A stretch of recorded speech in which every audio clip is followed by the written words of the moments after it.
Mais passer un stage moto pour acquérir les bons réflexes. On se retrouve bien sûr juste après le journal de votre région. À tout à l'heure.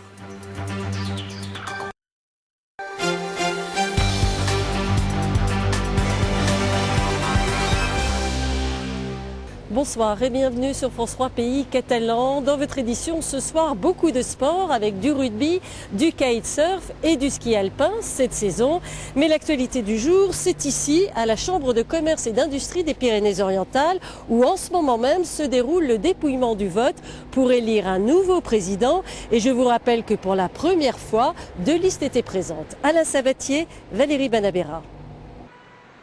Une élection à la Chambre de commerce et d'industrie de Perpignan sous haute tension. Commencée à 9 h ce matin, la vérification des enveloppes s'est terminée seulement en fin d'après-midi. Le vote s'est déroulé par correspondance, ce qui a quelque peu ralenti la procédure. Les émargements se font naturellement lorsqu'on vote dans un bureau de vote, se font au fur et à mesure. Or là, tous les votes sont arrivés à la préfecture et nous devons émarger tous les votes de toutes les catégories. Il y a 3 catégories, vous savez, commerce, services et industrie pour les membres et commerce, services et industrie pour les délégués. Ce qui implique qu'on a dû faire 6 tables d'émargement avec plus de 1000 bulletins par table. Vous voyez donc tout le temps, il faut vérifier la signature, vérifier que le nom correspond, le numéro de votant et émarger sur les listes. Donc tout cela prend beaucoup de temps. La participation à ce scrutin est de 23% sur les 18 000 inscrits, en légère hausse par rapport aux élections de 2004. En ce moment, le dépouillement est en cours. Sur les premiers bulletins, les listes de Bernard Fourcade, le président sortant, et de Bruno Delmas, le challenger, sont au coude à coude.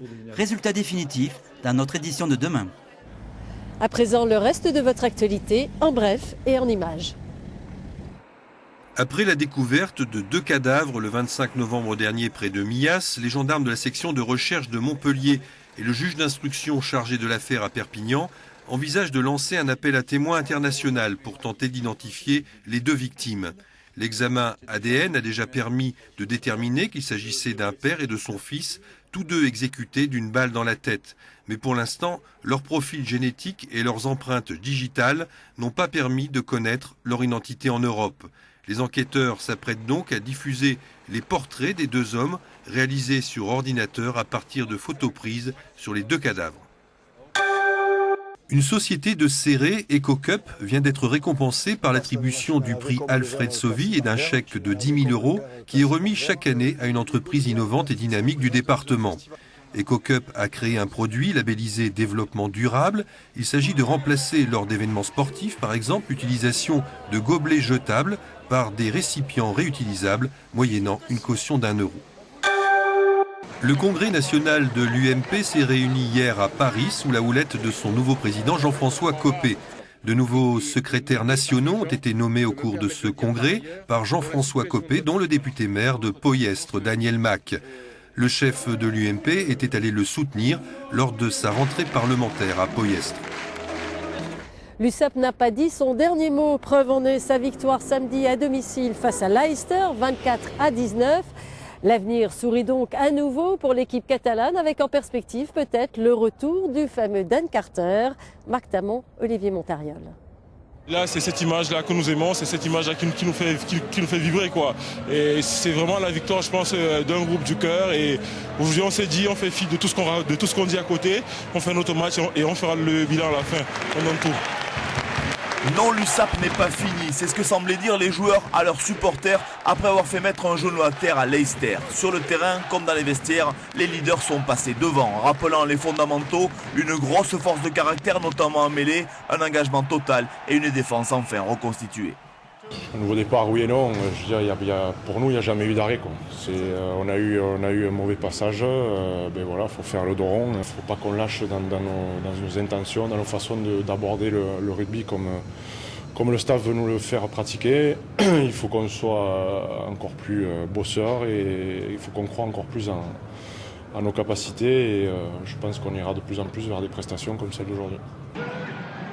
Alors même si tout n'a pas été aussi parfait que cette action conclue par l'arrière Jérôme Porical, l'équipe a de nouveau de l'ambition dans une période où l'avenir se joue sur le terrain et en coulisses.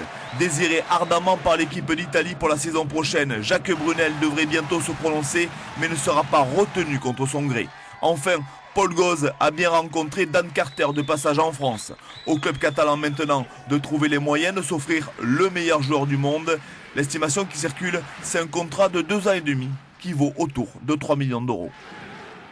Ce n'est que dans quelques mois et pourtant l'affiche de la 15e édition de Mondial du Vent à Leucate a été dévoilée. Au programme, l'étape européenne de la Coupe du Monde en kitesurf et windsurf avec bien naturellement une brochette de champions.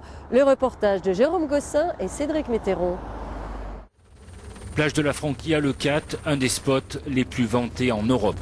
C'est ici que les meilleurs riders et planchistes de la planète se sont donné rendez-vous du 23 avril au 1er mai.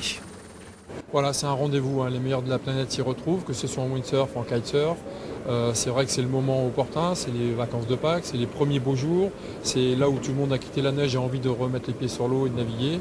Au fil des années, le Mondial du Vent a su s'imposer comme l'événement international de référence dans les 2 disciplines, kitesurf et windsurf.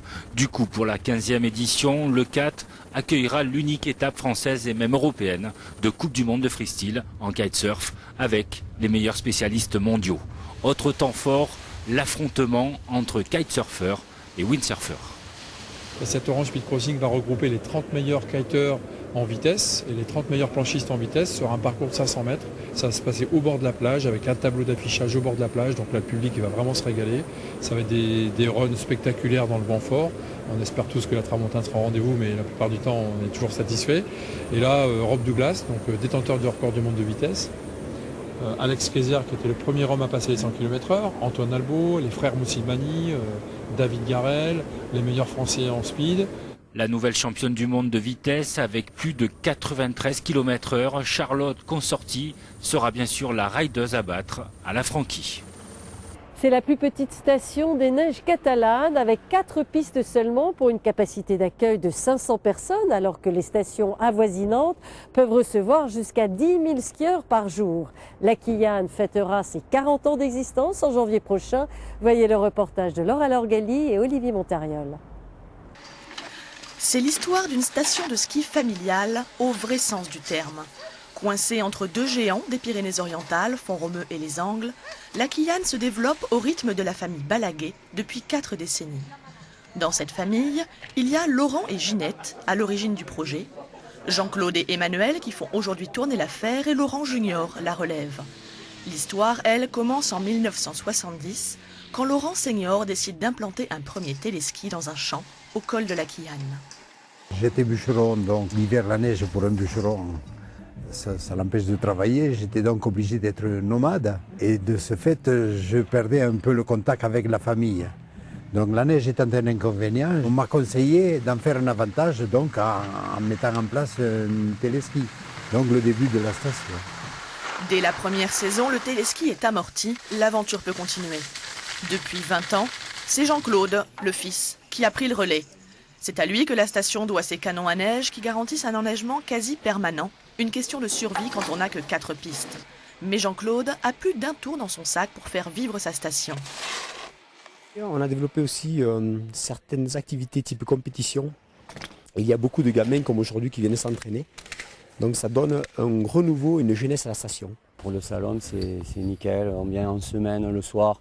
Il y a un éclairage en nocturne, donc pour nous ça nous facilite vraiment. On arrive à comme ça augmenter le volume d'entraînement du ski club et bon, de progresser. Mais la vraie raison pour laquelle on vient et revient à la Quillanne, c'est la convivialité. Les sports d'hiver